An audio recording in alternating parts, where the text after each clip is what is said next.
What if I told you that the most dangerous enemy of a frontier dweller was not man or wild nature, but an ordinary 8-hour night?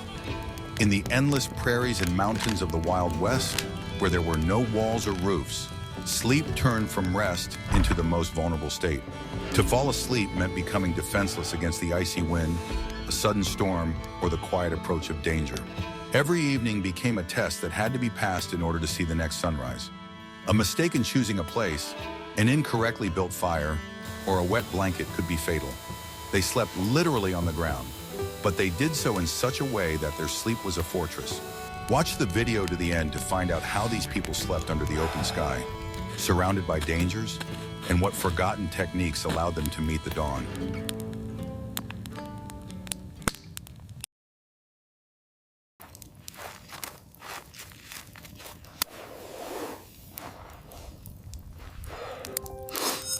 I will reveal the most closely guarded secret of survival, which has nothing to do with equipment or fire building skills. It is about a fundamental change in consciousness and attitude towards sleep. For a frontiersman, trapper, or scout, sleep was not a complete disconnection from reality, as it is for a modern city dweller. It was more of a state of reduced activity in which alertness was never completely turned off. This skill was not innate. It was acquired through years of harsh practice and constant exposure to risk.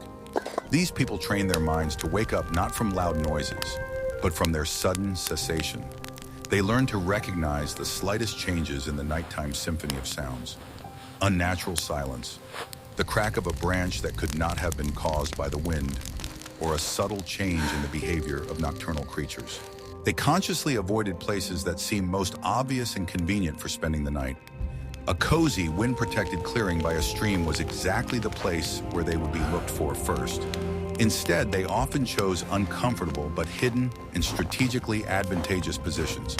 For example, a frontiersman might prefer to sleep on a rocky slope among thick bushes where he was difficult to spot. He sacrificed physical comfort for tactical advantage. It was a conscious choice in which safety always came first and comfort last. This fragmented sleep, consisting of several short cycles, allowed the brain to remain alert.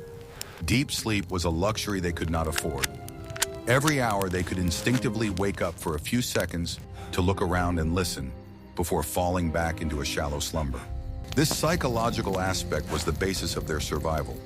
Without this mental shield, no blanket, even the warmest bison hide, could protect them.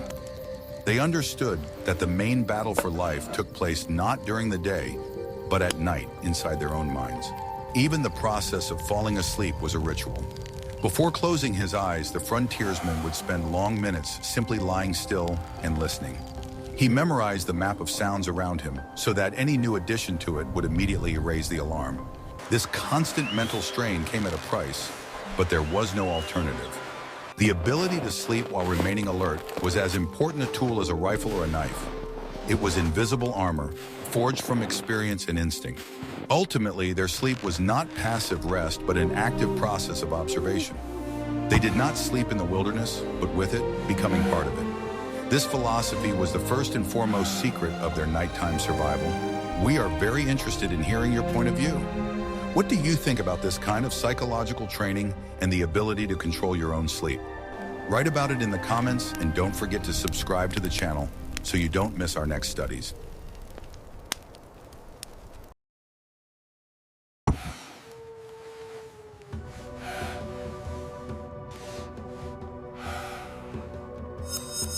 Are you ready to learn the truth about what a bed in the wilderness really was?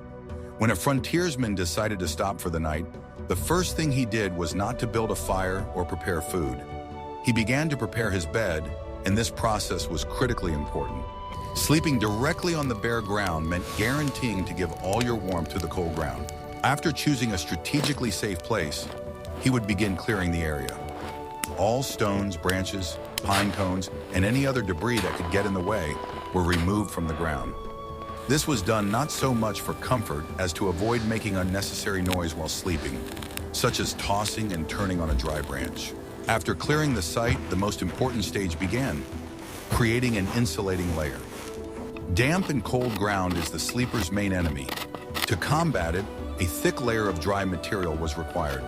In summer, this could be dry grass, leaves, or moss collected from the surrounding area.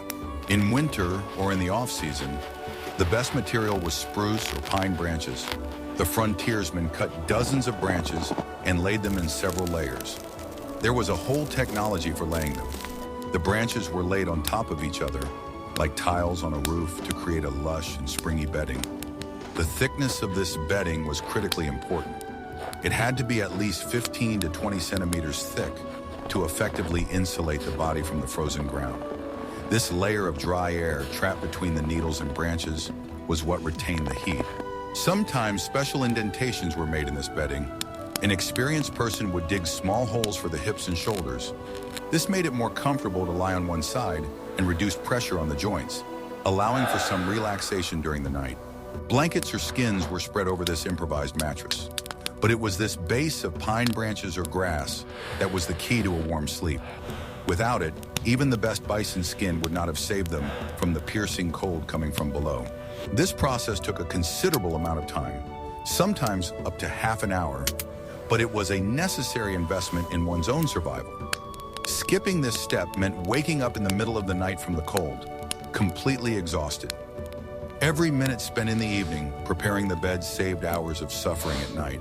This simple hunter's bed was the height of pragmatism. It required nothing more than a knife and knowledge of which plants and branches were best suited for the job. It was a daily ritual, repeated hundreds of times in different conditions. It seemed like a simple bed, but how much work and knowledge went into it? However, the bedding only solved the problem of cold from below. But how did they solve the main problem? The cold night air. In the next chapter, we will reveal the secrets of a fire that burned all night without requiring supervision.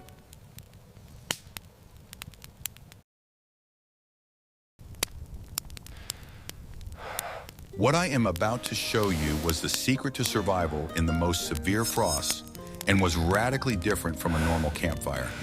This method could save the life of a traveler, hunter, or soldier who found themselves in the wilderness, where temperatures dropped well below zero.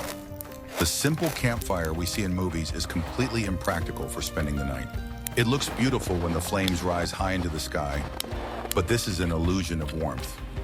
In reality, such a fire burns out quickly, requires constant feeding with wood, and only warms the side facing it. Turn away and your back is immediately covered with frost. Those who truly knew nature and lived side by side with it understood that the most important thing about a fire is not the height of the flames, but the quality of the heat. Frontiersmen, people accustomed to surviving in the harsh conditions of the north and wildlands, knew this better than anyone else. They used a completely different technology, honed by years of observation and practice. Their knowledge of nature replaced science, and their experience replaced any books. This method is often called a noya, or trapper's fire. Its purpose is not to produce a high flame, but to create a stable, long-lasting source of radiant heat. Outwardly, it looks modest, without spectacular flames, but that was precisely its strength. It was, in essence, a 19th century infrared heater that could burn for 6, 8, or even 12 hours without any intervention. Such a fire allowed one to sleep through the night without waking up from the cold or getting up to add wood. This was especially important on long journeys, when people were exhausted and every minute of sleep was precious. Travelers, hunters, and scouts knew that a noya was not just a way to keep warm, but a guarantee of survival. Creating such a fire required careful preparation. It was a whole ritual that required patience and precision. It was not small branches that were needed, but 3 large, preferably straight and dry logs. Ideally, these were the trunks of fallen dry trees, at least 30 centimeters in diameter and 1.5 to 2 meters long. Only such logs could burn long, evenly, and predictably. Before starting to build the fire, experienced frontiersmen cleared the area of snow and grass, sometimes even digging a small depression so that the fire would not spread to the sides. There should be no moisture under the fire, otherwise the fire will not burn. If the ground was frozen, thin branches were placed underneath to create a grid for airflow. 2 logs were laid on the ground parallel to each other. This was the basis for the future fire. The secret was to create the right gap between them, To do this, two small stones or damp logs were placed at the ends of one of the logs to serve as spacers. The gap between the logs had to be narrow, only a few centimeters, but the same along the entire length. It was this gap that turned the fire into a long oven without walls. Kindling was placed in this gap, like in a channel. Dry grass, small chips, birch bark. Experienced hunters often took with them pre-prepared pieces of resinous pine or bundles of dry moss. The kindling was lit along its entire length. Thanks to the draft created by the narrow channel, the fire burned evenly along the entire length of the logs. The flames were drawn inside, creating a steady smolder that did not require constant attention. When the kindling burned out and the main logs began to smolder, a third log was placed on top of them. It served two purposes. First, it pressed down on the lower logs, preventing them from rolling away, and second, it reflected heat downward and sideways, preventing it from escaping upward. This created a closed volume of heat that did not blaze but burned evenly and powerfully. The result was not a fiery extravaganza, but a slow, controlled smolder. The inner surfaces of the logs facing each other slowly charred, radiating an enormous amount of heat. This heat was directed horizontally, straight at the sleeping person. Even with a weak flame, the temperature near the fire could be so high that the snow began to melt at a distance of a meter. The bed was arranged parallel to this fire at a distance of 1 to 1.5 meters. If you lay closer, you could overheat. Further away, you could freeze. To enhance the effect, an improvised reflector made of branches, boards, or a stretch blanket could be installed on the opposite side of the fire. Sometimes it was made of spruce with the branches tilted at an angle so that they reflected the heat back. Thus, a person was sandwiched between the wall of fire and the reflector in a cocoon of warmth. Even in the bitter cold, it was possible to sleep almost as if in a hut. The air between the body and the cloak remained warm. Breath did not turn into frost, and it was possible to rest peacefully. Many claim that this heat was softer and more even than that of a regular fire.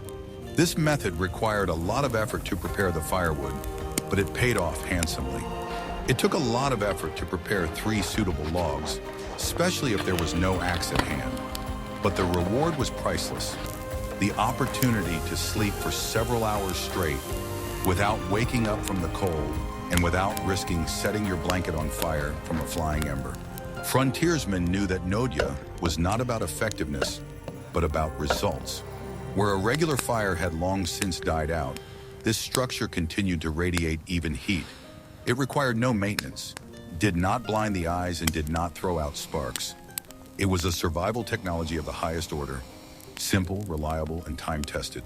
This system was so effective that it allowed people to sleep even in severe frosts with only a blanket or raincoat. People who mastered this method could survive in conditions where others would freeze to death in a couple of hours. It demonstrates how a deep understanding of the physics of combustion and the ability to work with nature made it possible to solve the most difficult survival problems. This practice is a reminder that true knowledge comes not from books, but from observation and experience. After all, to make the perfect Nodya, you need to feel the wood, know its density, moisture content, and behavior in fire. This was the wisdom of people who lived in harmony with nature. If you find this information useful and impressive, please like this video. After all, who knows, maybe this ancient method will one day save someone's life.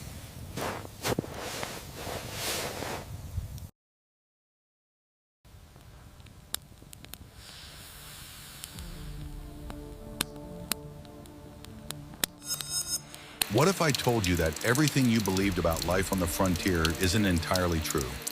The image of a frontiersman is often associated with a complete lack of shelter. However, when it was possible and justified, they spent a little time creating the simplest roof over their heads. We're not talking about building a log cabin or a hut, but the most basic shelter, a single slope canopy. Its purpose was not so much to keep warm as to protect against the 2 main enemies of sleep: wind and precipitation. Building such a shelter took a minimum of time but had maximum effect.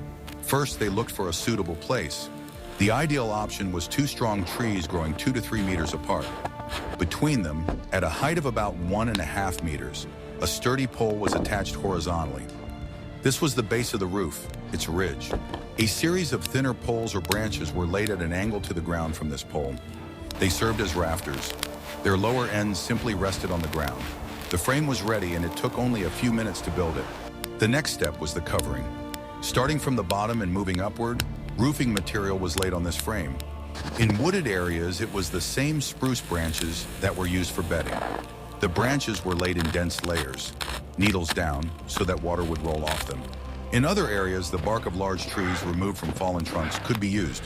Pieces of bark were laid like large scales.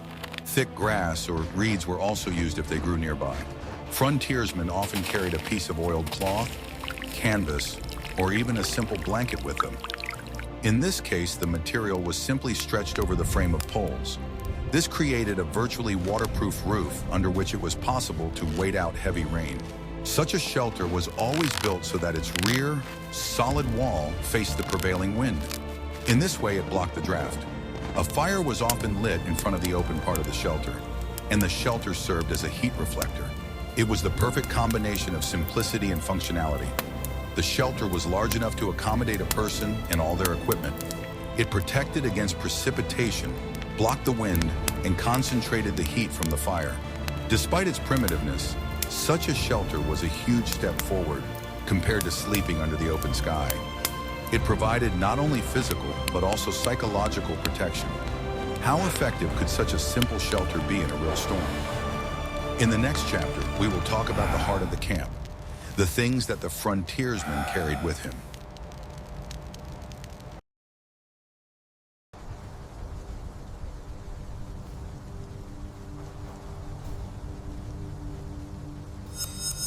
The frontiersman's sleeping gear was heavy, bulky, but incredibly effective. In the 19th century, there were no synthetic insulators or lightweight fabrics. The choice was limited to natural materials, and two of them were unrivaled: wool and skins. The basis of any bed was a wool blanket, and not just one, but usually two or three. Wool had one unique and vital property that was worth its weight in gold. It continued to provide warmth even when wet.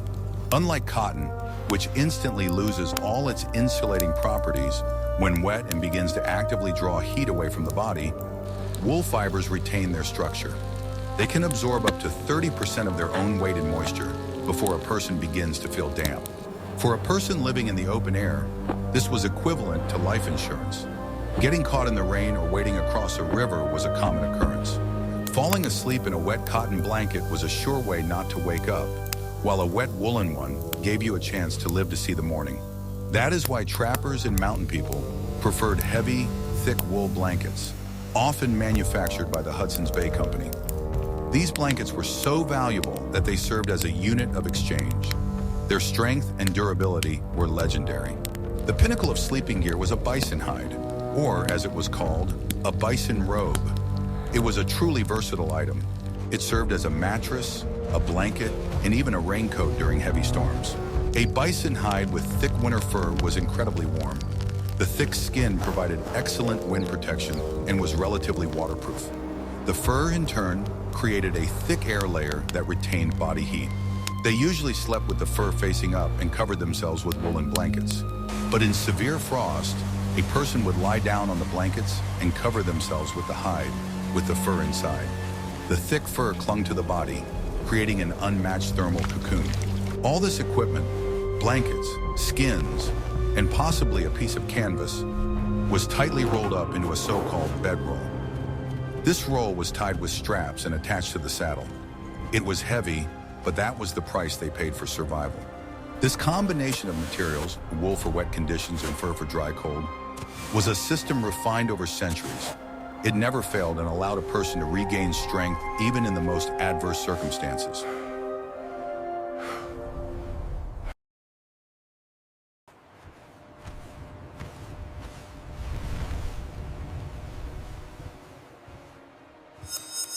Are you ready to learn the truth about how people survived a snowstorm without a single tent? This is not just a story of bravery. It is the science of survival, proven by dozens of generations. In the wilderness, where the elements did not forgive mistakes, knowledge of the smallest details could mean life or death. The two main forces that threatened a sleeping person were water and wind. They were relentless. Water robbed you of warmth. Wind blew away your last reserves of strength. A frontiersman had to be able to withstand them, using only the landscape and his own wits. For an experienced person, a storm was not a death sentence. He perceived it as a challenge, as a test of his knowledge of nature. During rain, the main task was to stay dry. This was more important than staying warm, because wet clothes in the wind are a disaster. Moisture penetrated the fabric, cooled the body, and could lead to hypothermia even at above freezing temperatures. Therefore, the first thing a frontiersman thought about was not fire or food, but staying dry. The first thing to do was to find a place that would not flood. It seems simple, but this is where beginners most often made mistakes. Puddles, hollows, and depressions were all traps that turned into pools of water by morning. Even a light rain could turn a cozy bed into a swamp in a matter of hours. Experienced hunters knew that dryness begins at altitude. You could never set up camp in a low-lying area, in the bed of a dry stream, or at the very foot of a slope. Water always seeks a way down, and even a weak stream could cut a channel right through your resting place. The frontiersman chose a small hill or a sloping slope so that water would naturally flow away from his bed. Sometimes he would check the ground with his palm. If it was firm and did not retain moisture, it was a good sign. This was how the first principle of waterproofing was observed. Find a place where nature itself helps you. If the rain was heavy, a shallow drainage ditch was dug around the improvised bed. This was done with a simple knife or even a pointed stick. This seemingly insignificant furrow in the ground could save you from getting wet all night. The ditch intercepted the streams of water flowing down the ground and diverted them away from the sleeping area. Sometimes, to enhance the effect, branches or stones were placed along the ditch to make the water flow faster. The aforementioned canopy, or a piece of oiled canvas, was used for protection from above. The canvas was often rubbed with animal fat or resin to make it waterproof. It could simply be stretched at an angle between two trees, with the ends tied to the branches with leather straps. If there were no trees, a person would wrap themselves in this fabric like a cocoon, lying down on a bed of pine branches or dry twigs. Such a shell allowed them to survive even a prolonged downpour without getting soaked to the skin. In particularly heavy rain, a double canopy was used. One layer was stretched low above the ground, the second slightly higher, so that the flowing water would not get inside. Sometimes a frontiersman could even dig a small hole and lie down in it, covering himself with a thick cloth, leaving only a hole for breathing. It looked primitive, but it allowed them to survive when the wind and rain turned the forest into a raging torrent. Snow was another problem, but at the same time it provided a solution. Dry snow is one of the best natural insulators. It traps air, and air is the best insulator. The main thing is to use it correctly and not let it melt from body heat and wet your clothes. A mistake could lead to a person waking up in an icy mess from which even a campfire could not save them. In the forest, the simplest shelter from the snow was a place under a large spreading spruce tree. The dense lower branches created a natural roof, and underneath them, there was often a depression, almost free of snow. It was a ready-made room, protected from the wind and snowfall. Often you could even build a small fire or light a candle under the fir tree to add warmth. Dry needles served as excellent bedding, and branches served as walls. If the area was open, with only snow and wind around, you had to do something else. A frontiersman could dig a snow trench. He dug a hole down to the ground, as long as a person is tall. The snow was loose only on top, but dense at the bottom, and if you packed the walls properly, they held up great. From the dugout snow, he built a solid wall on the windward side, sometimes even a roof if there was enough material. Such a simple shelter provided complete protection from the wind. Inside, it was quiet, like in a cave, and the temperature could be 10 degrees higher than outside. A person would lie down at the bottom of the trench on a bed of pine branches and cover themselves with blankets or a skin. They had to breathe carefully so as not to melt the snow near their face. Snow could even cover them from above, creating an additional insulating layer and turning the shelter into a kind of thermos. Experienced people knew how to choose the direction of the entrance, with their backs to the wind so that the draft would not blow away the heat. Sometimes they made a small ledge at the head so that the snow would not fall on them while they slept. These little tricks distinguished a novice from a master, Frontiersmen were observant. They noticed the direction of the wind by the bend of the branches, felt the frozen ground under their palms, and knew where to stop for a rest and where not to. They understood that even a small hill or bush could be a barrier against a storm. Everything was decided by details: the choice of location, the direction of the bed, the thickness of the bedding. What other tricks did these people use to choose a place? Why did one person survive in the cold, while another died despite having a fire and a blanket? In the next chapter, we will look at the strategy of choosing a campsite, where a mistake in calculations could have fatal consequences. After all, survival is not a struggle against nature, but the ability to work with it.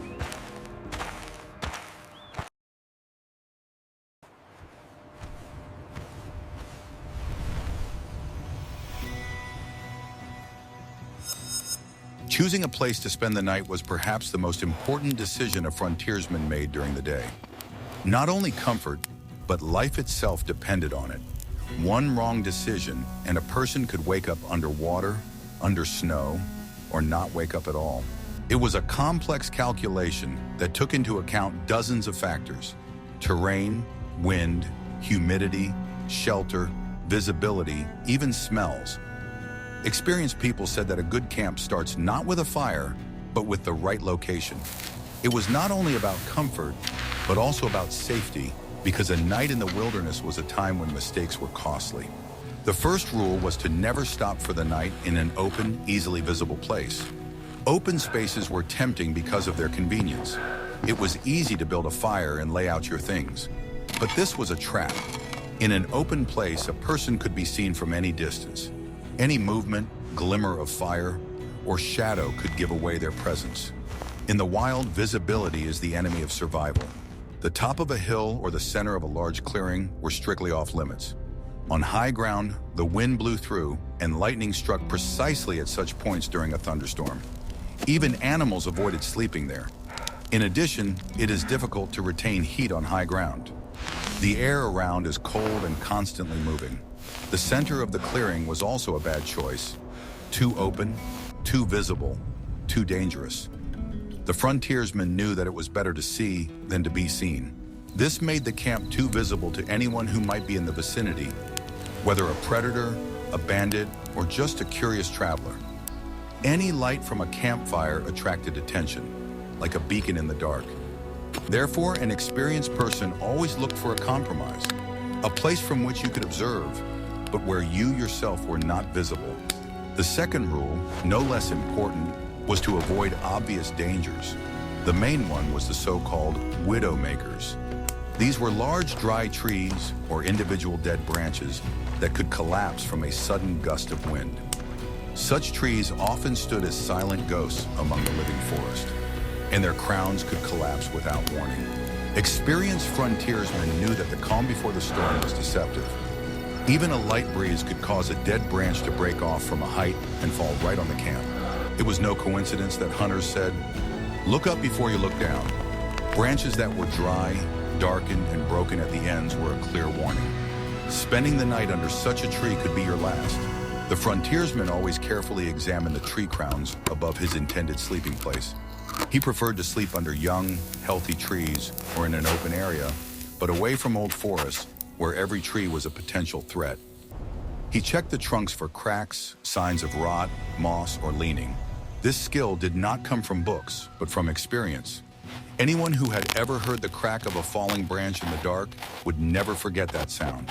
This rule was written at the cost of many accidents. Stories of those who died because of widow trees were passed on as warnings. Many old trackers taught young ones to start camp by looking up. After all, nature does not warn, it just acts. The third rule concerned water. The camp had to be located at a reasonable distance from a source, a stream, lake, or river. Too close meant dampness, fog in the morning, mosquitoes, and the risk of being spotted. In addition, the temperature near the water dropped sharply at night, and a person could freeze even in relatively warm weather. However, it was also impossible to stray too far from the water, as it was essential for drinking, cooking, and washing in the morning. Experienced hunters knew the golden rule. The camp should be within earshot of water. but no closer than 100 or 2 steps away. This way you could find a source even in the dark while remaining invisible. The trails to the water were the busiest places in the wilderness. Animals, people, Indians, traders, and even predators following their scent walked along them. Setting up camp right on them meant exposing yourself to public view. It wasn't just a mistake, it was a risk. Even a trail leading to water could give away the camp, so frontiersmen always covered their tracks or chose detour paths. The optimal location was considered to be a few hundred meters from the water, hidden by terrain or vegetation, where bushes and trees formed a natural screen, where the stream could be heard but not seen. Such a place provided both safety and peace. Even the smoke from the fire dissolved in the foliage, giving no indication of human presence. The fourth rule was terrain. One should never settle at the bottom of a canyon or deep valley. At night, cold air, being heavier than warm air, flows downwards. It's simple physics, but for a tired traveler, it could be deadly. The bottom of a valley is always the coldest and dampest place, where frost formed at dawn even in summer. In addition, narrow canyons were dangerous during rain due to the risk of flash floods. A short downpour somewhere far upstream was enough for the water to rise several meters in a matter of minutes. The torrent swept away everything in its path: campfires, shelters, and people themselves. An experienced person always chose a place above the potential water level. Sometimes they even left a mark, remembering the safe boundary. The ideal place was considered to be a so-called terrace or bench on a hillside, about halfway to the top. This place was sheltered from the wind, dry, and comfortable. Water flowed downhill, cold air did not accumulate, and the location itself provided a moderate view. From here, it was possible to see the valley below, but remain invisible to those who were there. This location allowed him to control the terrain without giving himself away. From this level, he could spot approaching danger in advance: smoke, movement, sounds. The frontiersmen also paid attention to the prevailing wind direction in order to position the fire and shelter appropriately so that the smoke would be carried away from trails and water sources. All this analysis took only a few minutes for an experienced person. He did not stop, did not think long. He just felt where it was safe. His eye was trained, and his instincts had been honed over years. He could tell at a glance where the water flowed after rain, where the wind blew from, where the animals would pass. It was the art of observation, honed by thousands of nights and hundreds of storms. This skill was the essence of survival.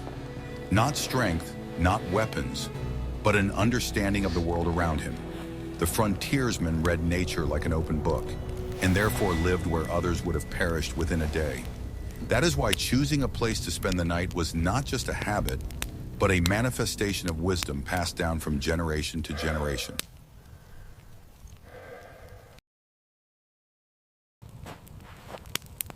As we mentioned in the first chapter, the frontiersman's sleep was vigilant. But in addition to psychological preparation, there were also practical methods for maintaining safety during the night. It was not enough to simply go to sleep. It was necessary to organize one's life in such a way as to minimize risks. If the frontiersman was not alone but part of a small group, the problem was solved by organizing shifts. The group took turns sleeping. While 2 or 3 rested, one person stayed awake, watching the fire and listening to the sounds of the night. It was the most reliable method, but it required trust and coordination. The sentry usually sat slightly away from the camp, in the shade, so that he would not be visible against the background of the fire. Every 2 to 3 hours, he was replaced by the next sentry. It was much more difficult for a lone soldier. He could only rely on himself. His entire safety depended on proper preparation for sleep. The first thing he did was arrange all his equipment in a strict, unchanging order. His rifle always lay to his right, within reach, covered with the edge of a blanket to protect it from dew. His cartridge belt, knife, and revolver remained on his belt or were placed on the other side. His boots always stood at the head of the bed so that he could put them on blindly in seconds. This meticulous order was vital. If he was awakened by a sudden noise, he would not have time to search for his weapons or equipment in the dark. He had to act instinctively, and his hands reached for the necessary items on their own. In particularly dangerous areas where unwanted guests could be expected, frontiersmen resorted to simple but effective alarms. Dry, crunchy branches could be scattered around the camp, a few meters away. Anyone who tried to sneak up in the dark would inevitably step on them and give themselves away with a characteristic crack. This gave the sleeper those precious half seconds that separated a quick reaction from disaster. Sometimes equipment was used for the same purpose. For example, a pot or frying pan could be tied to a rope stretched between bushes at ankle level. An intruder would touch the rope, and the metallic clang would immediately wake up the camp. Sleep in such conditions was not rest, but work. It required constant discipline and attention to detail. Even the position by the fire was important. They always lay with their feet toward the fire so that their heads remained in the cool shade, keeping them clear and alert.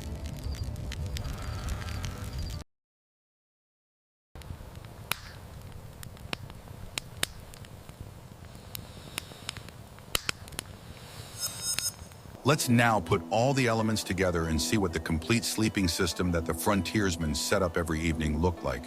It was a multi-layered and well-thought-out construction, which could be called a taco by analogy with the way it was wrapped up. The base, as we already know, was a layer of insulation from the ground. It was a thick mattress made of spruce branches or dry grass that protected against the cold from below. This step was never skipped. The first layer of equipment was spread out on this bedding. A piece of oiled canvas, leather, or tarpaulin. This was the waterproofing layer. It was wider than the rest of the bed so that its edges could be folded over. The third layer, on top of the canvas, was a bison hide. It was placed skin side down and thick fur side up. This created a soft and incredibly warm surface for sleeping. The fourth layer was wool blankets. A person would lie directly on the bison hide and cover themselves with 1 or 2 wool blankets. The number of blankets depended on the temperature. Now came the most interesting part. The person lying on the fur under the blankets would take the edge of the bison hide and wrap it over the blankets, covering themselves with the hide as well. The result was a sandwich. Fur on the bottom, fur on top. And finally, the final layer. The free edge of the lower canvas was wrapped over the entire pie and tucked under itself. The person found themselves inside a completely closed, waterproof, and windproof cocoon. This system was incredibly effective. The outer layer of canvas protected against rain, dew, and wind. The inner layers of fur and wool provided powerful thermal insulation. The body quickly heated the small volume of air inside this cocoon. Saddlebags or rolled up spare clothes were often used as pillows. Sometimes the saddle was placed at the head of the bed, serving as excellent wind protection for the head. Of course, such a cocoon was cramped and restricted movement. Getting out of it quickly was quite a problem.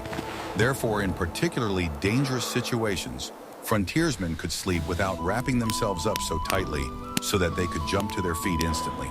This taco method was ideal for cold and damp nights when keeping warm was the main priority. It demonstrates how simple materials were used to create a highly effective portable life support system.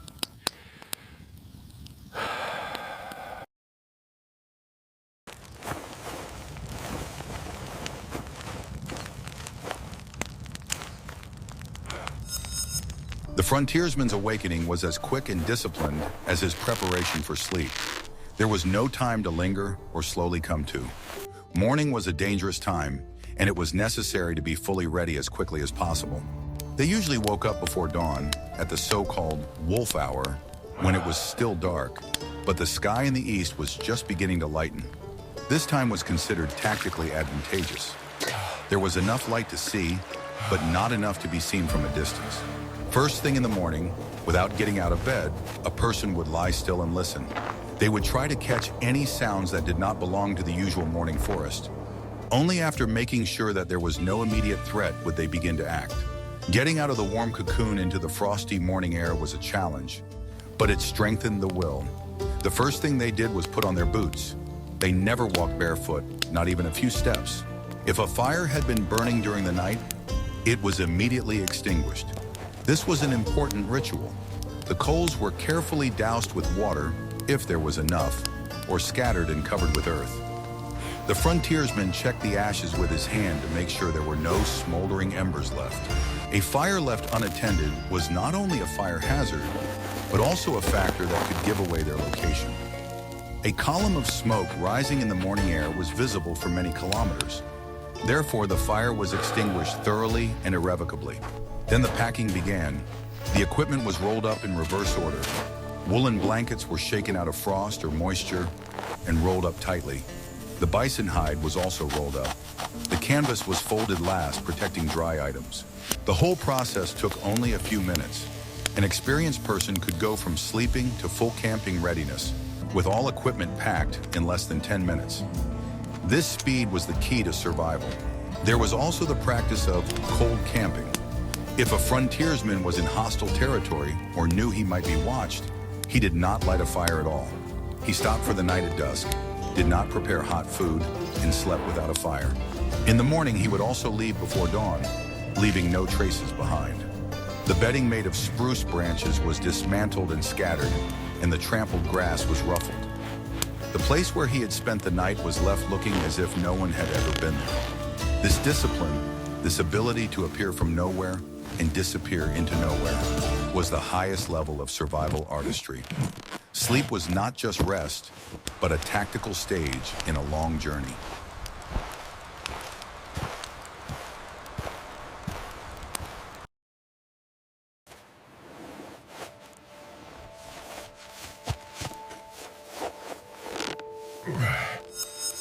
We see that sleep in the wilderness for a person of the frontier era was not just a physiological need, but a complex, multifaceted science. It was an art that combined psychology, deep knowledge of nature, engineering ingenuity, and iron discipline. Every element, from the choice of location to the way the blanket was laid out, was honed by experience and was of critical importance. These people created shelters out of air, heat, and branches. The ground was their bed, and the sky was their roof. They proved that human adaptability and intelligence can overcome the harshest elements using only what can be found underfoot. Their legacy is not just stories, but fundamental lessons in survival.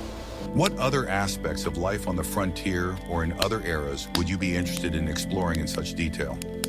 Perhaps you are interested in their diet, navigation methods, or ways of obtaining water? Suggest topics for future videos that you would like to see on our channel in the comments. And don't forget to subscribe so you don't miss new episodes.